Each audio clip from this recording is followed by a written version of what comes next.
उसे भागवत बोला गया है। भगवान के भक्त का नाम भागवत है, भगवान के निवास का नाम भागवत है, भागवत के उपदेश का नाम भागवत है, भगवान के प्रियजनों का नाम भागवत है। इसलिए भगवान से जो संबंध जोड़ ले वो भगवान का हो जाता है। और एक बात बताओ परीक्षित, भगवान जल्दी किसको मिलते हैं? राजा बोले उसी को मिलते होंगे जो दिन में 4-5 बार स्नान करता होगा।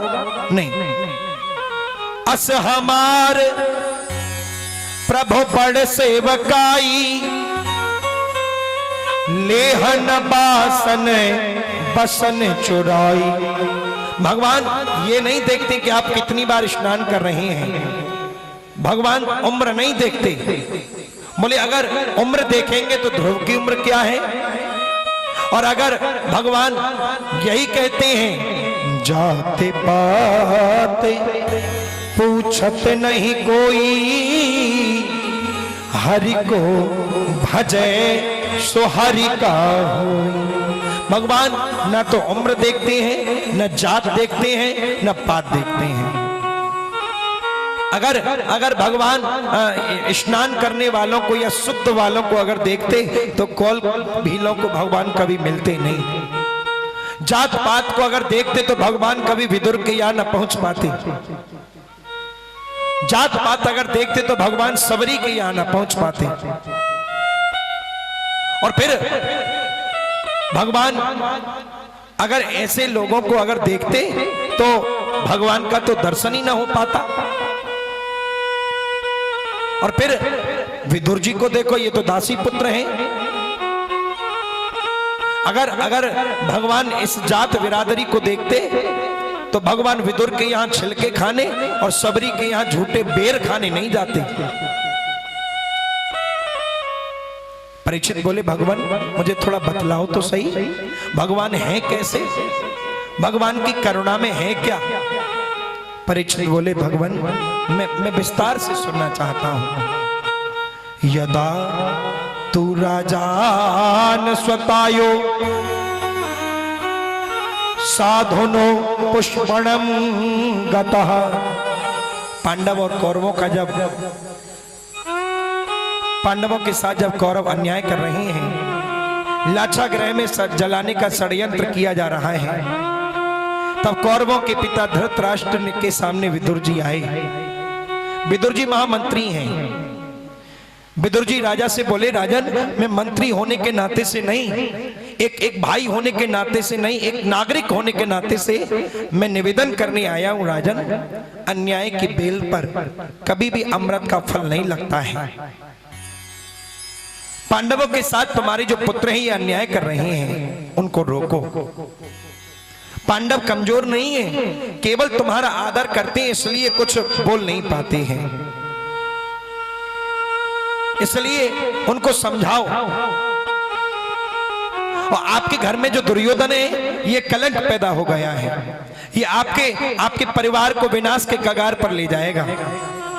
आपके साले जी शकुनी ने तो आपकी बुद्धि को विकृत बना दिया है।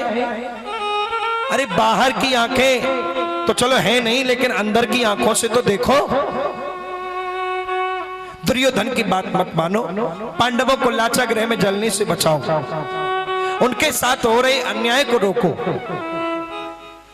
विदुर जी ये धृतराष्ट्र से कह रहे हैं। दुर्योधन ने महल में प्रवेश किया और देखा कि विदुर कुछ कह रहे हैं धृतराष्ट्र से। प्रवेश करते ही कहा क्यों दासी पुत्र, मेरी कृपा से तुम्हें मंत्री पद मिला, मेरे ही विरुद्ध मेरे पिता को भड़का रहे हो, निकल जाओ यहां से। आज के बाद यदि महल में प्रवेश किया तो अच्छा नहीं होगा। महात्मा विदुर बोले बेटा तुम्हें कष्ट देने का मेरा ऐसा कोई भाव नहीं था, तुम्हें बुरा लगा कोई बात नहीं। विदुर जी ने मंत्री पद का त्याग दे दिया। परमात्मा के चरणों में जिनकी अनन्य श्रद्धा है, पत्नी को लेकर के विदुर जी वन में चले गए। केले के वन में जाकर केले के जंगल में जाकर के और सुंदर सी पर्णकुटी बनाई और पत्नी के साथ उस पर्णकुटी में निवास करने लगे। ओम नमो भगवते वासुदेवाय का जाप करने लगे। लेकिन एक समय विदुर जी ने देखा, दौड़े दौड़े पत्नी के पास आए, आकर के कहने लगे, देवी आज मैं तुम्हें एक अच्छी बात बतलाने जा रहा हूं, सुनती हो? आज हस्तिनापुर में बड़ी सुंदर सजावट हो रही है। क्यों? विदुरानी बोली, क्यों हो रही है? शायद मुझे ऐसा लगता है कि आज द्वारिकाधीश आने वाले हैं। आज द्वारिकाधीश की रथ यात्रा हस्तिनापुर में आने वाली है। ये तो अच्छी बात है। पत्नी बोली, पर एक बात तो बताओ, अब तुम्हारा मंत्री पद तो है नहीं, अब कन्हैया तुम्हें दर्शन देंगे नहीं, तो तुम क्यों इतनी प्रसन्न हो रहे हो? विदुर बोले, कोई बात नहीं, मंत्री पद नहीं है तो क्या हुआ? अरे कम से कम मैं नहीं देख पाऊंगा, भगवान तो देख लेंगे। मेरी दृष्टि नहीं पड़ेगी, मैं नहीं पास पहुंच पाऊंगा, लेकिन भगवान तो मुझे पहचान लेंगे। हाँ ये तो है, चलो हम भी दर्शन करें। दोनों विदुर और विदुरानी पहुंच गए उस भीड़ में, मेले में। द्वारिकाधीश की रथ यात्रा आई, भगवान आए और सब लोग सम्मान करने में लगे हैं। विदुर और विदुरानी पीछे भीड़ में खड़े हैं। प्रभु ने बरसने वाले फूलों को नहीं देखा। भगवान रथ में बैठे बैठे नजर घुमा रहे हैं कि कहां है विदुर, कहां है विदुरानी। भगवान की दृष्टि और विदुर की दृष्टि का जब मिलन हुआ, एक दूसरे ने देखा, तो महात्मा विदुर बोले, एक काम करो देवी, तुम घर जाओ, जाकर के चौका लगाना, सुंदर सा आसन बिछाना, तैयारी करना, मैं देखकर आता हूं पांडवों के फैसले का क्या निर्णय निकलता है। जाओ। विदुरानी चली गई। विदुरानी गई, इधर भगवान का सम्मान हुआ। दुर्योधन देख रहा है, कहने लगा, हम इनका सम्मान कर रहे हैं, ये पता नहीं कहां देख रहे हैं। बहुत बड़ा मंच था, उस पर द्वारकाधीश को बैठाया, विराजित हो गए। विदुर जी का अपमान हो चुका था, सभा में वो आ नहीं सकते थे। सारी प्रजा के साथ में विदुर नीचे खड़े हैं। दुर्योधन ने गोविंद का स्वागत किया, आओ कृष्ण, आपके पदार्पण से हम कृतार्थ हो गए, आप आई, ये मेरा बड़ा भाग्य है। लेकिन आगमन किस कारण हुआ ये आपने बताया नहीं। भगवान ने दुर्योधन से कहा, दुर्योधन तुम दुर्योधन नहीं, तुम तो सुयोधन हो। और एक बात मैं पूछना चाहता हूं, पांडव तुम्हारे भाई हैं? बोले हाँ। तुम्हारे खास काका के बेटे हैं? बोले बिल्कुल। तो आधे राज्य के अधिकारी हुए? बोले बिल्कुल नहीं। क्यों नहीं हुए? अरे मैं तुमसे ये नहीं कहता कि तुम आधा राज्य दो, मैं केवल तुमसे इतना कहने आया हूं कि तुम उनको 5 गांव दे दो, और जब 5 गांव दे दोगे मैं उनको समझा दूंगा, वो 5 गांव में ही संतुष्ट हो जाएंगे। दुर्योधन तड़क करके खड़ा हो गया, कहने लगा, महाराज सुई के नोक के बराबर भी भूमि नहीं दे सकता हूं, और फिर मैं इतनी सुई के नोक के बराबर भी भूमि नहीं दूंगा। क्रोधित हो गया। सूचम ग्रे नैव दास्यामि बिना युद्धेन के सबह। बोले नहीं, अगर भूमि चाहिए तो मुझसे युद्ध करो, और अगर युद्ध नहीं हुआ तो मैं जरा सी भी भूमि नहीं दे सकता हूं। भगवान ने कहा, अभी तुमने युद्ध देखा कहां है? युद्ध की विभीषिका देखी कहां है? अरे कहीं से सुन लिया होगा। अरे अगर युद्ध होगा तो लाखों बच्चे अनाथ हो जाएंगे, नारियां विधवा हो जाएंगी। मैं एक शांति दूत के साथ में आपसे कह रहा हूं कि आप उनको 5 गांव दे दो, लेकिन नहीं। इतने में धृतराष्ट्र ने दुर्योधन का हाथ दबा दिया, कहा, पागल, बोलना भी नहीं आता? अरे उद्दंड, बचपन से उद्दंड रहा है तू, कोई बात नहीं। दुर्योधन बोला महाराज ये तो बातें होती रहेंगी, चलो पहले अंदर चलो, मेरी माता गांधारी ने आपके लिए 56 प्रकार के भोजन बनाए हैं, चलो पहले उनको पाओ। गोविंद ने मुस्कुरा करके कहा देखो दुर्योधन, भोजन केवल दो परिस्थिति में होता है, या तो भोजन कराने वाले के मन में श्रद्धा हो तो, या फिर भोजन करने वाले के पेट में भूख हो तो।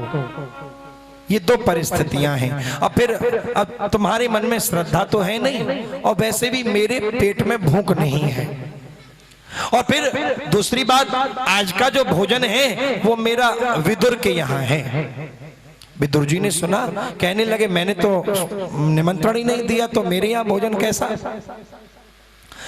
दुर्योधन ने सुना तो कहने लगा विदुर के यहाँ भोजन, अरे उसके यहाँ खुद खाने को नहीं है, तुम्हें क्या खिलाएगा। नहीं, ये तो अब उसकी करनी है। और फिर एक बात बताओ, तुम द्वारिका से सीधे यहाँ आए तो तुमको निमंत्रण कब मिल गया। भगवान बोले नहीं, द्वारिका में पत्र गया था कि जब हस्तिनापुर आओ तो भोजन मेरे यहाँ ही करना। अच्छा चलो, चल पड़े भगवान। वो गांधारी के भोजन का तो त्याग कर दिया, अब विदुर के यहाँ का भोजन प्राप्त करेंगे। भगवान चल पड़े। जैसे हम मंदिर में जाते हैं, कथा कीर्तन में जाते हैं तो जूता चप्पल उतार कर जाते हैं, वैसे ही भगवान है जो भक्त के यहाँ जब जाते हैं तो जूता चप्पल उतार करके बिना अस्त्र शस्त्र के जाते हैं। इधर विदुर जी बाजार गए कि कन्हैया को कोई भरोसा नहीं, ऐसा ना हो कि कहीं आ ही जाए, तो घर में तो कुछ है नहीं, तो मैं बाजार जाऊं और कुछ माखन मिश्री ले आऊं। विदुर जी बाजार चले गए। विदुरानी ने चौका लगाया था, चौका इत्यादि लगा करके तैयारी करके वह नहा रही थी। विदुरानी नहा रही थी, इतने में बस द्वारकाधीश ने जाकर के साकर खटखटा दी। देवी द्वार खोलो, देवी द्वार खोलो। नहाते ही विदुरानी को लगा ये तो कन्हैया की आवाज लगती है। गीले वस्त्रों में ही दरवाजे पर गई, दरवाजा खोला, भगवान को देखा। भगवान ने देख करके अपने जो कंधे पर जो पीतांबर था वो विदुरानी को उड़ा दिया, और इतनी भाव में तन्मन हो गई, आओ कि सब आओ द्वारिकाधीश, आओ माधव, हे कृष्ण आओ। अंदर ले गई, लकड़ी का पटला था, लेकर के आई, कहने लगी यहाँ बैठो, यहाँ ठीक नहीं है, यहाँ बैठो, यहाँ ठीक नहीं है, यहाँ बैठो, यहाँ ठीक नहीं है, यहाँ बैठो। सारे आंगन में घुमा दिया। कहने लगे, भगवान बोले कहीं अच्छी सी जगह हो तो वहां बिछाओ जिससे मैं बैठूं। बीच में डाल दिया। भगवान द्वारकाधीश उस पटले पर बैठ गए और पेट पर हाथ घुमाते हुए कहते हैं कि हे काकी, अरे अब तो बड़ी जोर से भूख लग रही है, कुछ खाने को हो तो लाओ। लेकिन विदुरानी तो इतनी तन्मय हो गई, अब क्या लाए क्या करे। दौड़ी दौड़ी गई, टोकरी भर करके केले ले आई, ला करके भगवान के सामने बैठ गई। भगवान के सामने पत्तल डाल दी और बस केले को छीलती जाए, छिलका पत्तल पर रखती जाए, गिरी गिरी को फेंकती जाए। भगवान खाने लगे। सूफी कहता है,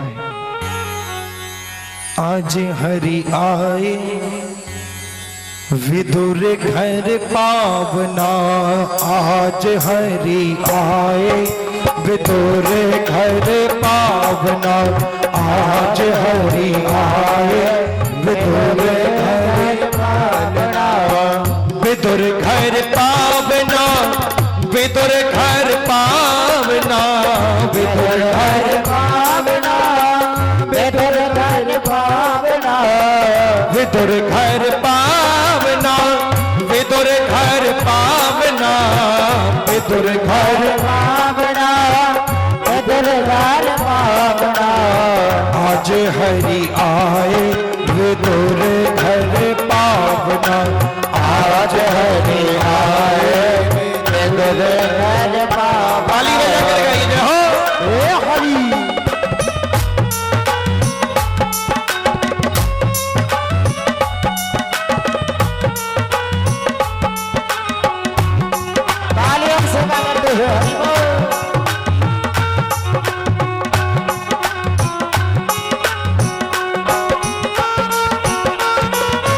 विदुर नहीं घर में थी विदुरानी, विदुर नहीं घर में थे विदुरानी, विदुर नहीं घर में थी विदुरानी, विदुर नहीं घर में थे विदुरानी, हृदय भगति मति सारंग पानी, हृदय भगति मति सारंग पानी, हृदय भगति मति सारंग पानी, हृदय भगति मति सारंग पानी।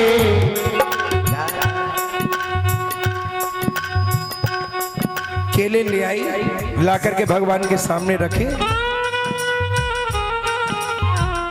केला बहुत प्यार से लाई, केला बहुत प्यार से लाई, गिरी गिरी सब है दूर गिराई, गिरी गिरी सब है दूर गिराई, मन में चाव उतंग समाई, मन में चाव उतंग समाए, ओ मन में चाव उतंग समाई, मन में चाव उतंग समाए, लागे परम सुहावना, लागे परम सुहावना, आज हरि आए विदुर घर पावना, आज हरि आए विदुर घर पावना, विदुर घर